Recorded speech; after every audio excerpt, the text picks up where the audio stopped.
Today on CityCast Pittsburgh, we finally have an opening date for the Shake Shack coming to the Strip District, but there's still some debate about what exactly the Strip should look like. We're revisiting some of your opinions on the burger chain, plus some new and departing restaurants to round out your week.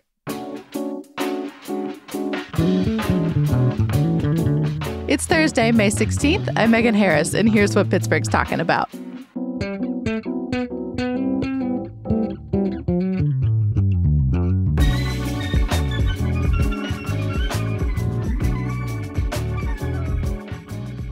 I'm with CityCast producers Mallory Falk and Sophia Lowe. Good morning.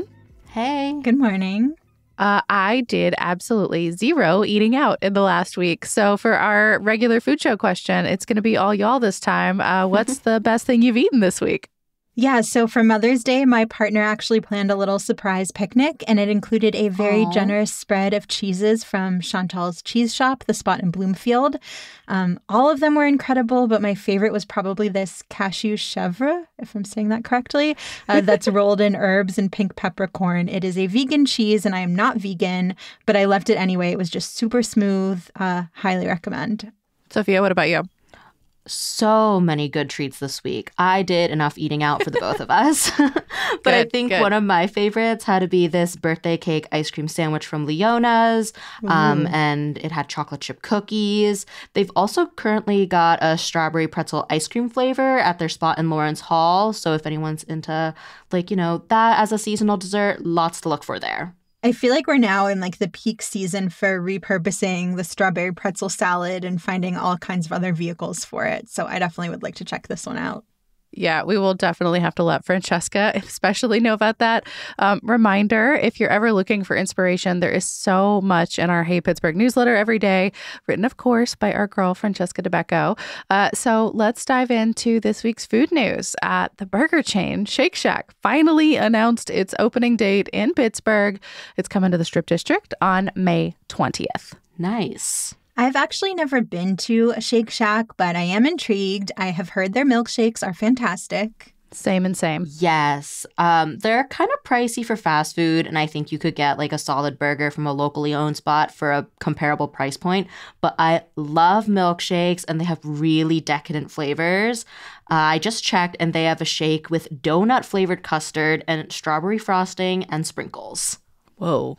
Interesting. I'm not really a frosting girl, but I would say, as a vegetarian, I'm very curious to try their shroom burger, which is, I guess, a deep-fried portobello mushroom filled with cheese. That sounds like it's right on the cusp of being too much, but I'm willing to give it a try and see. I've had it before, and Mallory, I do think it's too much. For any meat eaters out there, there's a burger that has cherry peppers on it that I think is pretty good. I am completely indifferent to new burger places, but I am very happy if Yins are happy. I am, happy about it, I guess. The big news is that we have an opening date, but I remember when this first got announced, the, whole Shake Shack is coming to Pittsburgh thing. Some people were very pumped, but not everyone was happy or thrilled about this. Yeah, I know at the time Francesca asked our Hey Pittsburgh readers what you all thought about the announcement. Adam L. was one of the people who wrote in, described himself as a local vegetarian reporting in, and said the city already has a lot of burger joints and a bunch of vegetarian places have closed, like Onion Maiden, for example. And he wishes that there were just more new options here beyond burgers or, in his words, some form of cheesy comfort food. Well, I love cheesy comfort food, but I get Adam L's point, especially with the vegetarian options. Yeah, we also heard from Alexa F. She said that she loves Shake Shack. She shouted out that shroom burger I mentioned and the black and white shake. But then she wrote, "That being said, get out of here, Shake Shack." And this was in all caps, so she's serious. Alexis said that in her mind, the Strip District has always been the place that feels most Pittsburgh, that it's just this great spot to take out-of-towners. Quote, "Nowhere else is there an Asian grocery next to a fish market, across from an Italian grocery, down the street from a Polish deli, with stops in the middle for coffee and street noodles and weird Steelers memorabilia." End quote. Okay, that makes sense. That's an accurate picture of the Strip District. Yeah. Yeah, I don't know how often I'd go to a Shake Shack in the Strip District just because there's so many other great options. It was different when I was eating Shake Shack in the New Jersey suburbs, and it was just near the mall. Yeah, and I mean, I think some of these feelings, I don't know if those two people would agree with me, but like some of what I've heard about this isn't just about Shake Shack coming to Pittsburgh. It's about where in Pittsburgh it's going. So it's going to be in the terminal building in the Strip District. That's the long brick building on Smallman Street that like way back in the day was a produce distribution hub. When I moved here, Mallory, I'm curious your recollections of the place. It was this like sort of fun, but very rundown spot for like weekend farmers markets.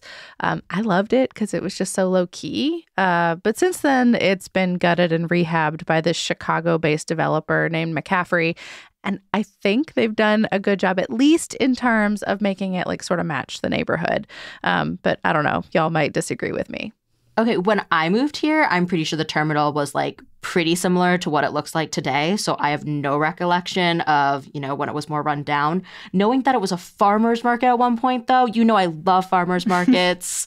Now I'm kind of jealous and wish that they had made it something like that.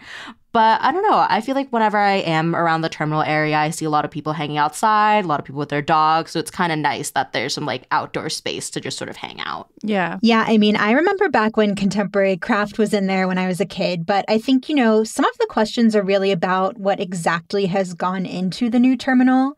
You have this historic spot that's now got like a Chipotle and a Starbucks and soon a Shake Shack. And there are local businesses, too. I know we'll talk about that. But, in some ways, it reminds me a little bit of the Waterfront, Southside Works, these places that had a really cool history and then have kind of just ended up with some pretty generic spots. I don't think they're really comparable to those only because they weren't like leveled, right? Like completely replaced with something like a Costco.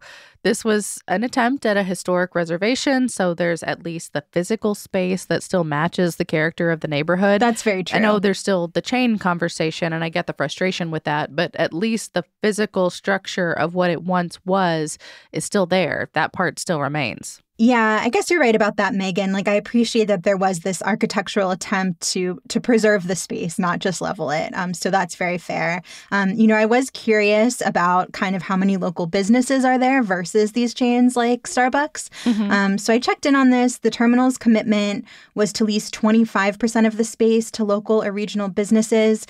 If you go to their directory, they do mark which tenants fit that bill. So it includes spots like City Grows, which is a local gardening store, and Balvanera, an Argentine restaurant that I've actually been meaning to try out.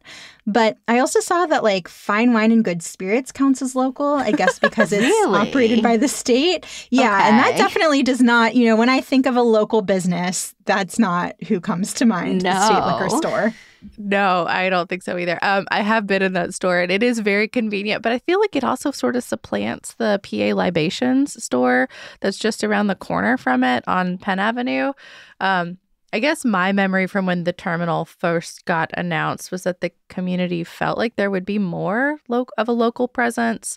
There were so many meetings. I didn't attend them all or really even many, but I always kind of wondered if maybe like McCaffrey, the company that's doing all of this, if they suggested it would be more, and then what got put in writing, that 25% like felt appropriate to the developers, but maybe was not what the community had in mind.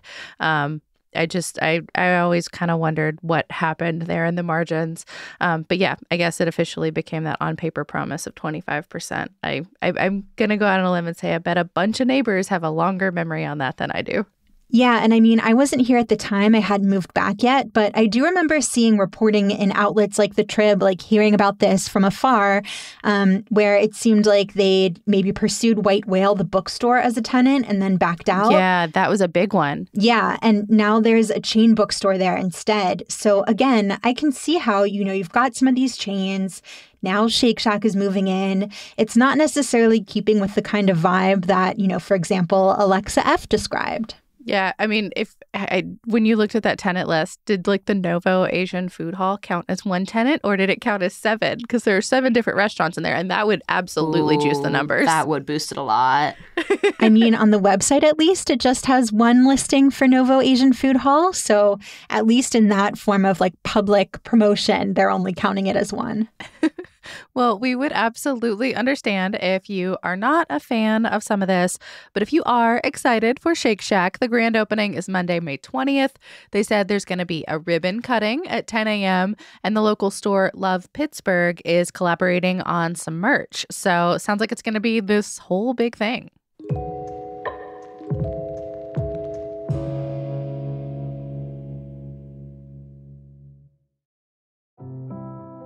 The show today is brought to you by an incredible local resource, AIDS Free Pittsburgh, and their pledge to end the HIV/AIDS epidemic in Allegheny County by 2030. If that is a cause that is close to your heart, make sure you're around for their biggest event of the summer, the 6th annual Too Hot for July. It is a party, but it is also a chance to get confidential HIV and STI testing for free, plus info on the incredible preventative medicines we have now to keep yins happy, healthy, and feeling your most confident out on the town. So come on out to Allegheny Commons East Park on Thursday, May 30th. Yes, July is in the name, but the event is in May. Don't get confused. May 30th from 4 to 10 p.m. There will be DJ sets, a health fair and marketplace, a ballroom-inspired dance battle, cash bar, food trucks, and more. Plus, a performance by Tony Award winner Alex Newell, a.k.a. Unique from Glee. This is all thanks to True Tea Pittsburgh and so many folks doing the good work out here in the community. So do not miss out. Learn more at toohotforjuly.com. So if Shake Shack does not get you jazzed, we have a few more ideas for new spots and some tasty bites and drinks. Sophia, what do you got? What are you excited about? First, I want to let everyone know that there's a new Primo Hoagies opening up in Murraysville today, and the first 100 customers get a free hoagie. So if you want a free sandwich, you got to scoot up there quick. Pro tip. Okay. Yeah, but personally, last week I went to Mecha Matcha in Squirrel Hill. Francesca and I were super thrilled about this opening. I spotted the sign months ago and have been waiting for it since. Okay, that is a long time to wait for a drink. Did it live up to all of your expectations, Sophia? So I tried one of their ube specials. So I think for the next month or so, they're doing an ube series. So I had that with a matcha shot in it. And I think Japan maybe ruined me on like sweet matcha drinks here because I wanted like that bitter, earthy taste that's sort of grassy.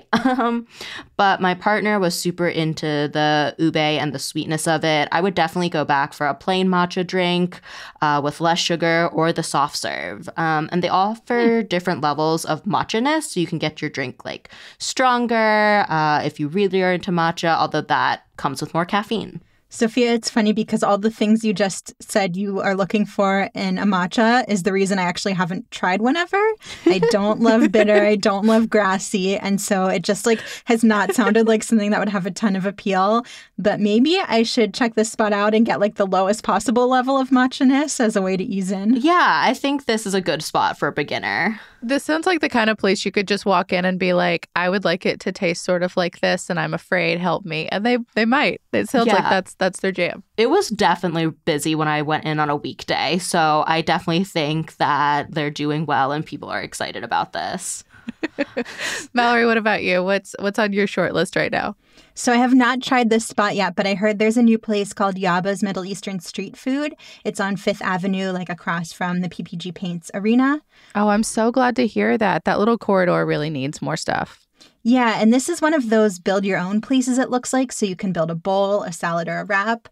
They've got lamb shawarma, chicken shawarma, and falafel, so options for carnivores and vegetarians alike. And then there are all kinds of toppings, including fries, so what's not to love? Ooh, I'm peeking at the menu now, and they also have loaded shawarma fries. I love loaded fries. Loaded fries are usually too much for me, but I may steal a couple off your plate, Sophia. Another piece of good news, Jackworth Ginger Beer is officially open now over in Larimer. Our team got to visit the site in March, and it's just such cool vibes. And I don't know, I just had a great time. I don't know if y'all have any takeaways. Just that I'm still thinking about their spicy ginger beer, so I'm excited to get my hands on it again. Unfortunately, I missed that field trip. Womp womp. But y'all did bring me back a little bottle of their non-alcoholic ginger beer, and that was super yummy. I actually used it to make whiskey highballish cocktails this weekend. Whoa. And they were a big hit, so I'm really looking forward to checking their space out and sampling more of their creations. Yeah, they were just fantastic. And doing this neat thing where they only used local or like Pennsylvania-made spirits and mixers. It was really neat. And then we've got a few bits of bad news, some health code violations that have closed one spot and sullied another, so places to beware of. Mallory, there's actually 3 spots that got violations. So many that it's kind of hard to keep track of. I'll start with the one place that got fully shut down. That was Popeyes in Robinson. So the reason why that spot closed is because the pans and dishes weren't getting cleaned properly. But the news that's more icky, in my opinion, is that the bagel factory in Squirrel Hill had live mice and rodent droppings in the building. Aww. Okay, as someone who has been there in the not too distant past, I am so deeply disturbed. I was retroactively gagging when I read this news. I am so sorry, Mallory. Well, according to KDKA-TV, the bagel factory also had some other violations, like keeping food at unsafe temperatures. The cream cheese was specifically called out for this, and then there were issues with plumbing. But I think for me, the mice was the worst part to read about. I feel like this is going to be an unpopular opinion, but Pittsburgh is old and our buildings are so old. And I'm less bothered by mice in buildings, even where food are. Mallory's whole mice face. Droppings, though? This wasn't just scurrying across. There were actual droppings. Look, where there is a mouse, there will be droppings. There's no way to separate the two. I'm with you. Cleanliness is very important. But I'm also not as skeeved out by this as I think a lot of people are. Well, I mean, the bagel factory is getting re-inspected on May 20th, so they have a chance to address all those issues. There's also another restaurant that got a violation for rodent droppings, though. That's Mia Pizza in Bloomfield, but I didn't see a re-inspection date for that spot. Mallory's fully dead. Well, in the spirit of not ending on a downer, there is one more food event I want to share from our inbox if you've recovered from that news. The Heinz History Center is hosting Taste of Asia, which is going to be a one-day food market on May 26th. It'll be from 10 to 2, and they will have local food vendors, a live cooking demo, and most exciting, you can learn a little more about the history of Asian American cuisine in Pittsburgh. Plus, tickets to this event get you admission to the museum, so you could really make a day out of it. I think this sounds like so much fun.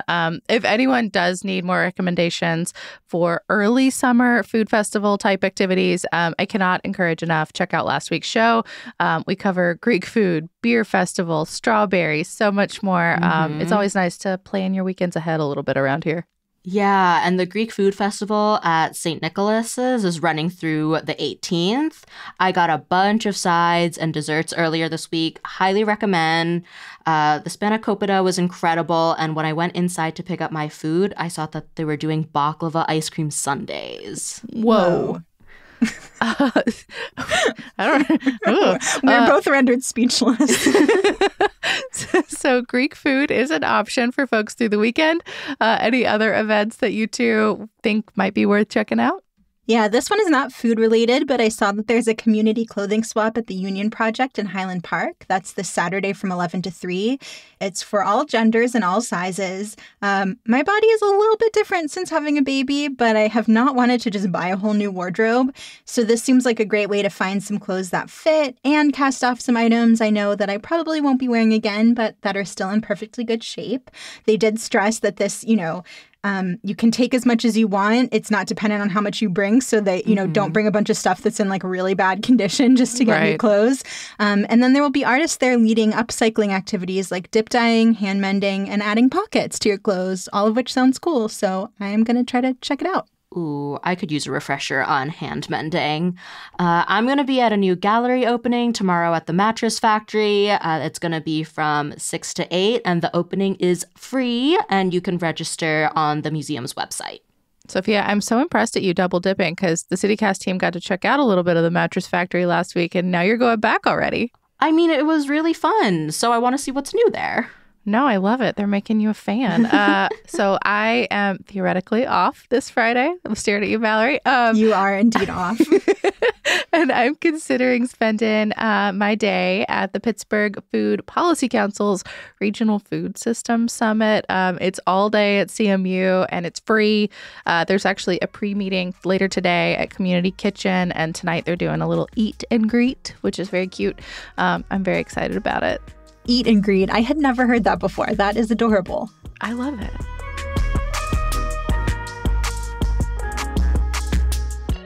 That's all for today here on CityCast Pittsburgh. If you are interested in supporting the work that we do, please consider becoming a member of CityCast Pittsburgh.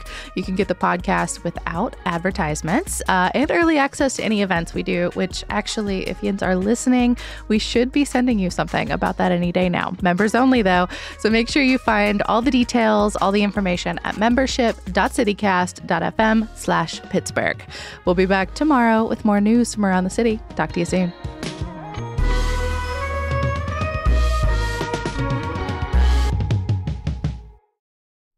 Well, if either of you two ever find rats or mice or anything in your kitchen or your homes, you can borrow Pistachio. She is very strong and very brave and has caught a couple mice in our home. So, pro tip, get a cat.